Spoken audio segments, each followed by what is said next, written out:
I asked ChatGPT what percentage of new cryptocurrency investors lose money. According to ChatGPT, it is 70 to 80% of new cryptocurrency investors lose money in the first year or two of being in the market. This is why it's critical for you as a new investor to the crypto space, or even if you've been around for a while, to make sure you have some tools available to you to make sure that you are doing research on these cryptocurrencies before you invest in them to see if you think they are things that are valuable enough to go up in value. To that degree, I would like to suggest to you my favorite tool that I use. This is not sponsored anyway, and it's totally free. It's called Defillama, and let's do a quick overview and tutorial of the kind of information you can get from it. Now, when you come on Defillama on your phone, it's going to look like this, right? And its bread and butter is the measurement of TVL, but it does a whole bunch of other stuff. Honestly, it's really a one-stop shop for almost everything that you need from a crypto research standpoint. But TVL is where it started. It's the main thing you use it for. TVL stands for total value locked. This is a measurement of how much money is being brought on chain to various crypto ecosystems. And the thinking is that the more TVL being brought on chain, the more useful of an ecosystem it is.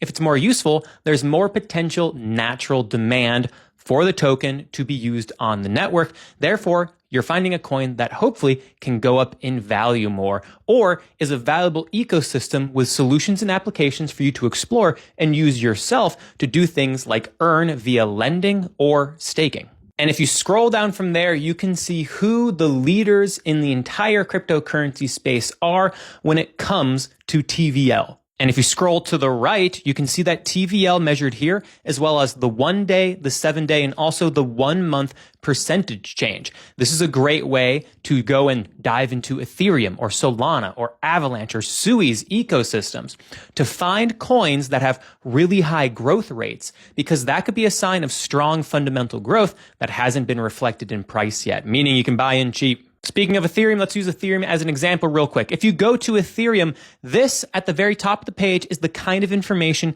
that you can find. You can find the fees it generates over 24 hours. The more fees it generates, the more revenue it has, the more it can reinvest into itself. Its volume, perpetuals volume, active addresses, total amount raised in order to fund itself, right? So much useful information. Scroll a bit further down and you can start to pull up charts and graphs to visualize the amount of TVL. Fees and revenue. Total amount of transactions, as if there are more transactions on chain, it means another sign of it being adopted in a positive, meaningful way. Also, core developers and commits, meaning how many people are here actually supporting the tech, how many people are actually pushing forward commits of their work to be implemented into Ethereum, showing signs that people are working continuously on upgrades.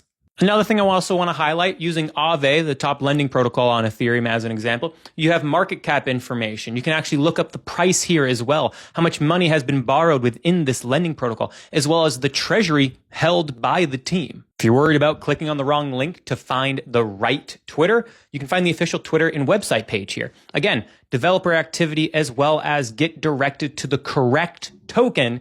Make sure that you're looking up the right one and you're not falling for some scam project. And there's so much more that you could look up on a tool that is free. I'll show you two more things, but you can also look up the token unlock schedules of various coins and what day specifically the next token releases are and how much money that they're worth and could potentially be adding as supply side pressure on the market. I mean, you can even follow the inflows and outflows of the ETF products here. And again, this is all for free. All right. It is a critical part of my research. It is my first go-to source. It is a one-stop shop for so many things and answers to questions that you will probably have and should be asking about altcoins before you invest in them. I cannot recommend it highly enough, and it should be a tool in your tool belt as you navigate the crypto bull cycles and bear cycles to make sure that you are not in that 70 to 80% category of new cryptocurrency investors who lose money spending anywhere between 1 to 2 years in this market. Good luck.